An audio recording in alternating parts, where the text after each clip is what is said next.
going on, guys? It's going to be another leg day today. We're kind of going in a push-pull legs format, although we did start off with legs. So it's kind of been like a legs, push-pull, legs, push-pull. So this is going to be our second day of legs, like I said. We're going to go through 5 different exercises, one of which I don't think you guys have probably done before, so you may experience a little bit of soreness that's a little bit unusual to you. Other ones that are fairly similar, but I'm going to be using those bands again for this leg day. Again, towards the top of that movement, as those bands get more stretched out, that's going to be the more difficult part where you have the most tension. Maybe not the most difficult part, but it's going to be the part where you have the most tension with those bands. The bands are very adjustable.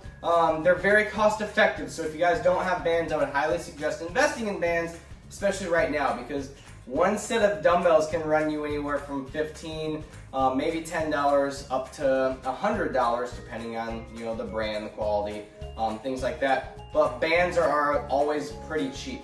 I am gonna have a link in the bottom of this of where I got my bands from and a discount code for you guys.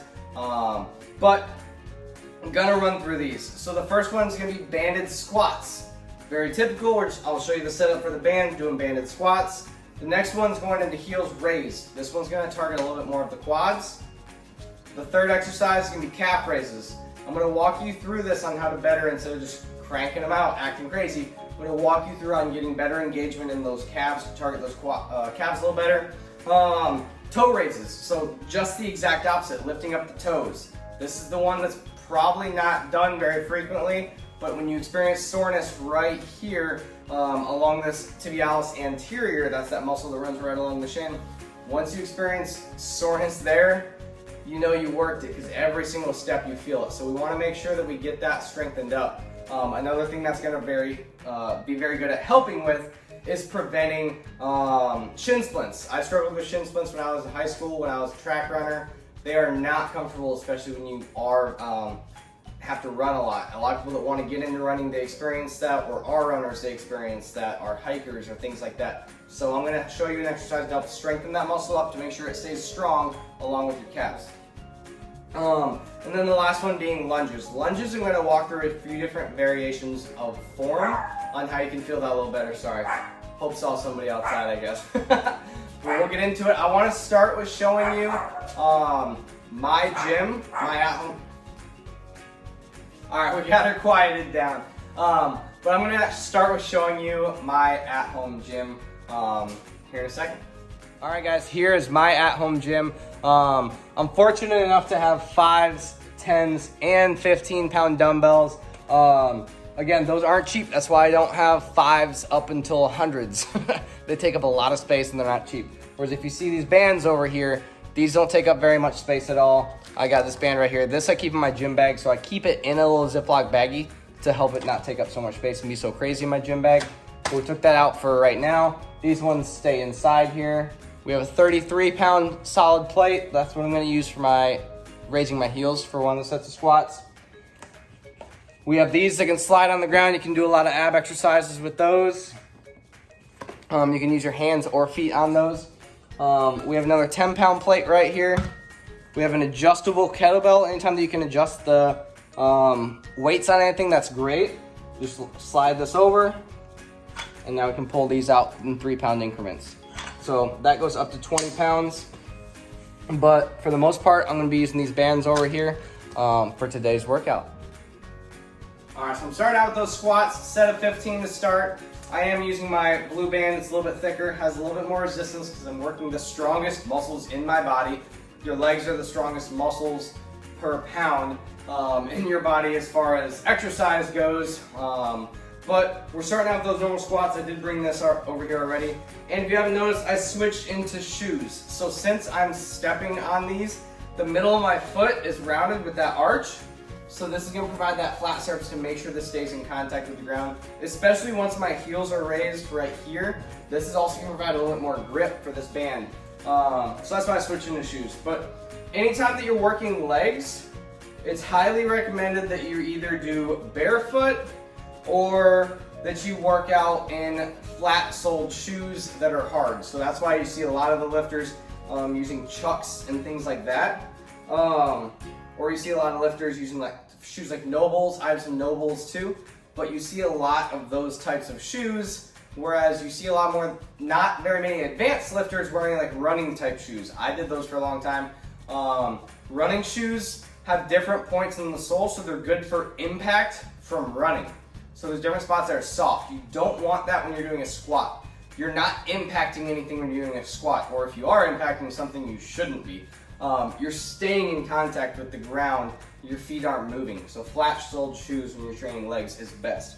So for this, I'm just gonna put it up over my shoulders, just like where I'd place a bar with a squat. We're gonna do 15 reps.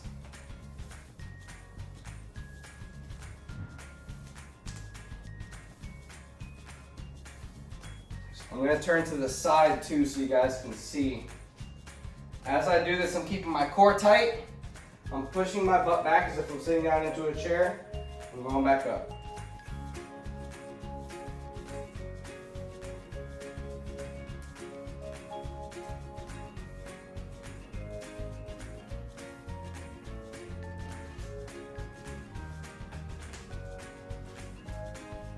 Our second exercise, we're staying with the blue band.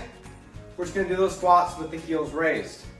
Now this has a lip on it, so all I'm gonna do is flip it over, flip upside down, now this side's completely flat. Same thing with my feet, I'm just gonna keep my feet closer though. Your two major muscles being worked during a traditional squat is gonna be your glutes and your adductors, your adductors. So the muscles that bring your legs together, the inside of your legs. Your abductors on the other side are abductors.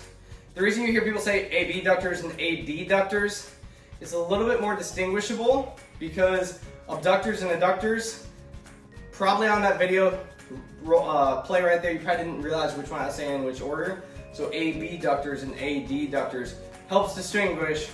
Again, it's still D and B, so it's not the greatest. But again, so the reason we raise our heels is because a misconception is that squats are a primary muscle group being used there is the hamstrings, glutes, and quads. So that's not technically true, but if we raise our heels, we are gonna make the major muscle groups being a quad there too. Now yes, in a traditional squat, we are still working on the quads, we are still working the hamstrings, but they're not as activated as people think. The adductors and the glutes are the major muscles that they're being most activated. So now, by raising the heels, we're gonna put a little more emphasis on the quads. And we're still going to 15. We're still keeping that core tight. You wanna make sure we're not flaring the knees way out as we're doing these. Keep them stable.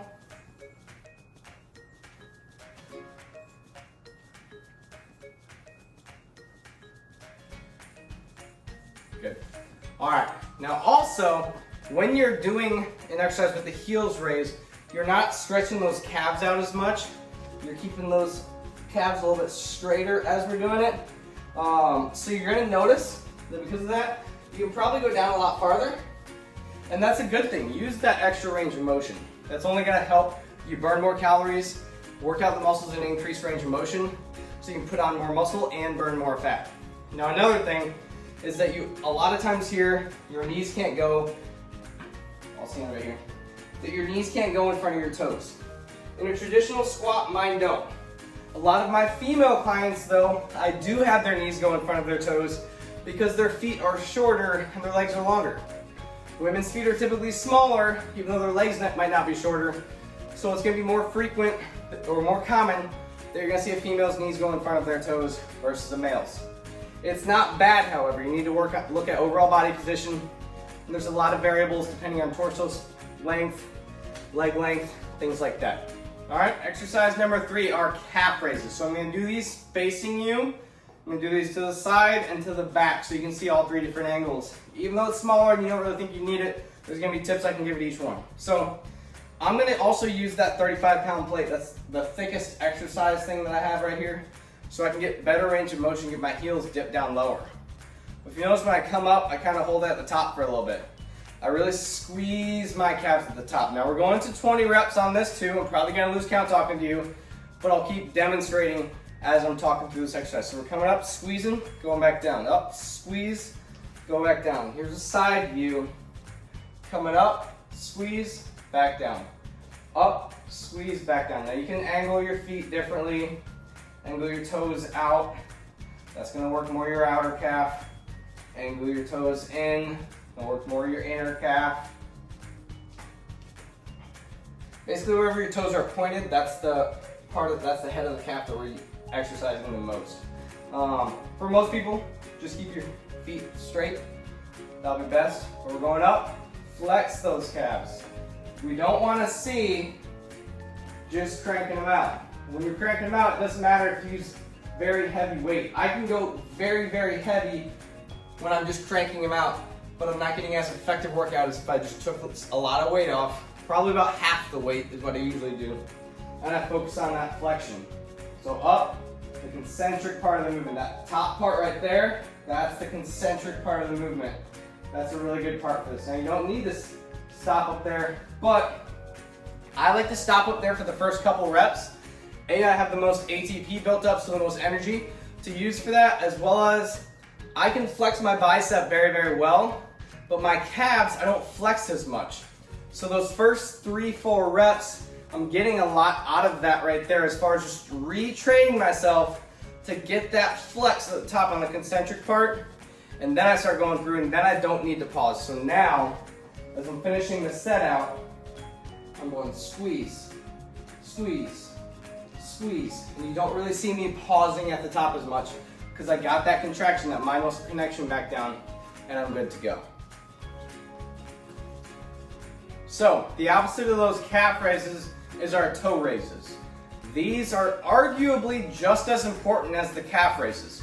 Your calf muscles, you're going to be using a lot more power from as you walk, as you run, things like that. But if you overpower your calves and they become too strong for your tibialis anterior, this muscle that runs along right here, right along the shin on the right side, then you're going to start to experience those things like shin splints and things like that. So we're going to go to 20 reps. Again, lift those toes, squeeze. Up, squeeze those muscles. Up, squeeze. You'll notice it kind of comes up right here on my leg. You can see that flexion, up and squeeze. So I'm going to use those first few reps, feel it out, and now I can start to move a little bit faster. I still want to go slow and controlled. We're going to be doing 20 reps of this, up and squeezing that tibialis anterior.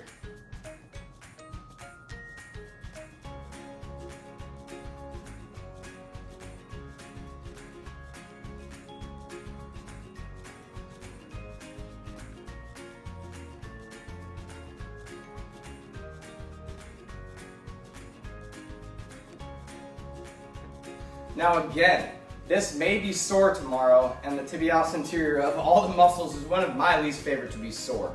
It's just every step, it just feels like you can't lift your toes. So if that's sore tomorrow, that's all right. But make sure post-workout you eat plenty of carbs and plenty of protein to help replenish that glycogen and get that protein shuttled into the muscles to boost the recovery process. Our last exercise is going to be lunges. Now lunges can be performed in so many different ways, but I'm going to go over my 3 different favorite variations during this. So first we're going to just go through a normal set of lunges. We're going to do 10 per leg. This is just normal. So if I took a knee, it's about a 90-degree angle and about a 90-degree angle, because I'll usually come down to about right there. I'm just taking a knee for demonstration purposes. You can touch your knee to the mat. You can keep your knee raised as you do these. You're going to see me keep my knee about 1 inch to 2 inches above the mat. But that's all up to you.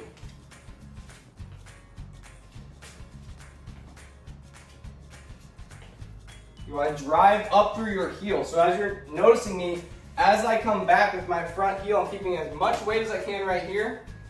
And then I'm peeling my toes off the ground first. So I'm peeling the toes, driving back.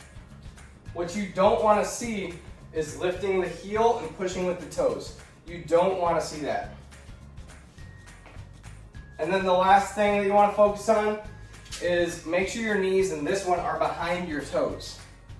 Knees behind my toes. If they start to come forward, you watch your knees, you focus on your hips. If my knees are too far forward, all I'm going to do is just shift my hips back. Now everything's back in that nice 90 degree angle. Right here.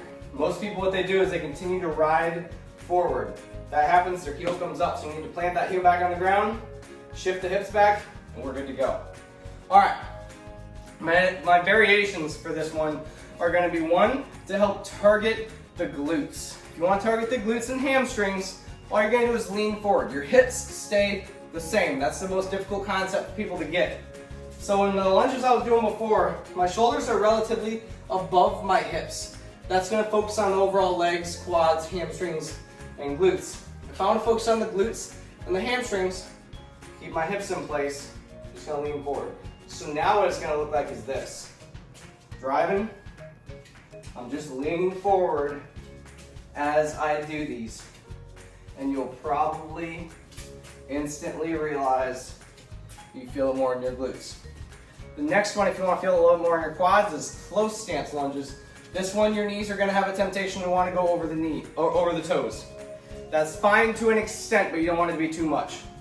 So this is what it looks like. You're going to bring your knee about down in line with your heel right here. You can be leaning forward, you can be leaning back, but we're trying to target the quads, so you might as well be leaned back a little bit.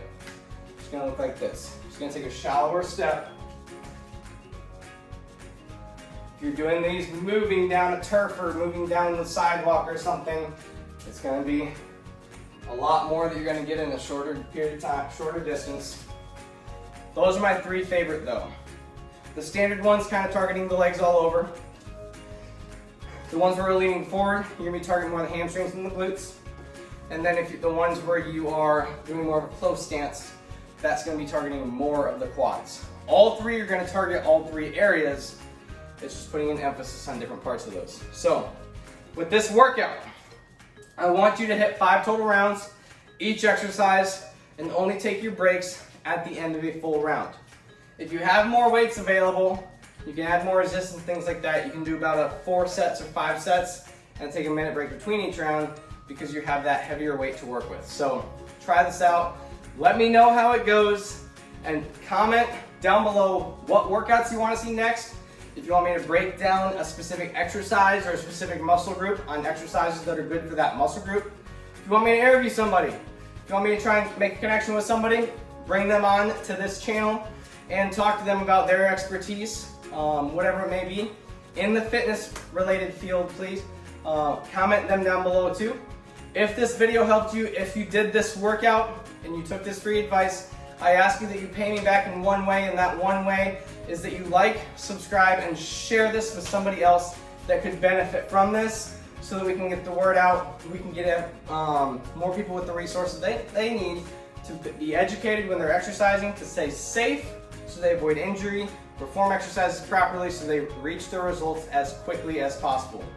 Until the gyms open up, guys, see you soon. By the way, once we transfer that, I'm going to transfer back into a gym format. We're going to do gym workouts.